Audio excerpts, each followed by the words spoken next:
দুপুর বিএসএফ তার বাধা দেয়, বিজেপি আমাদের বাধা দেয়। এবার ওরা গালিগালাজ করে, উত্তেজনা হয়, সৃষ্টি শুরু হয়। ওরাও প্রস্তুত থাকে, আমাদেরও প্রস্তুত থাকে।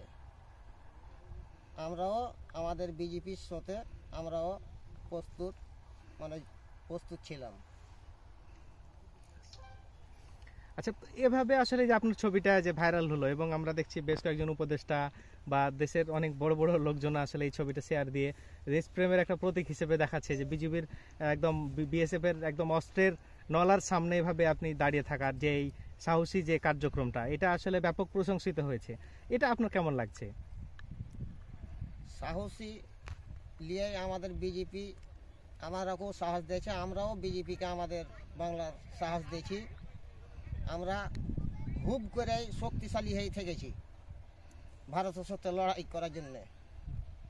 তো এই যে কার্যক্রমটা এই যে এবং আপনাদের জনগণের যে সহযোগিতা, আমি কিছুক্ষণ আগে এখানকার যে সিও তার সাথে কথা বললাম বিজেপির, তিনি বলছেন যে বাবুল হক নয় তার মতো অনেকে এরকম আমাদের সহযোগিতা করেছে এবং সবসময় করে, যার কারণে আমরা এত সাহস পেয়েছি এবং বিএসএফ এর সাথে এই যে তাদের যে অবৈধ কার্যক্রম এটাতে আমরা বাধা দেওয়ার সক্ষমতা আমাদের বৃদ্ধি পেয়েছে।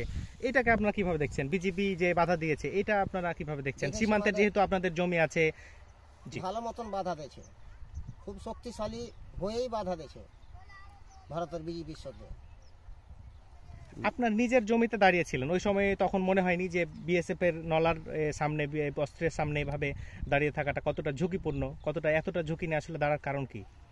আমাদের বিজেপিও বললে যে সহযোগিতা করো, আমরাকে থাকো, আমরাও প্রস্তুত আছি, কোনো ভয় করার কারণ নেই। যার কারণে এত ঝুঁকি নিয়ে তার কারণে এত ঝুঁকি নিয়ে আমরা ওখানে ছিলাম।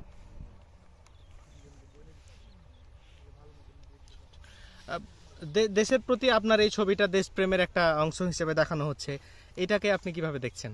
বা এলাকার লোকজন আপনাকে এটা নিয়ে একটা ভাইরাল প্রশংসিত হচ্ছেন, এটা কিভাবে দেখছেন বা কেমন লাগছে? ভালোই লাগছে। দুঃসাহস মানে আমাদের বাংলাদেশের এটা গর্বের ব্যাপার। সীমান্ত ঘেঁষা আপনার জমি, 1 ইঞ্চি জমিও ছাড় দিবেন না, এমন একটা প্রতিশ্রুতি বা এমন একটা ধরেন প্রতিজ্ঞা নিয়েই আসলে গেছিলেন, তাই না?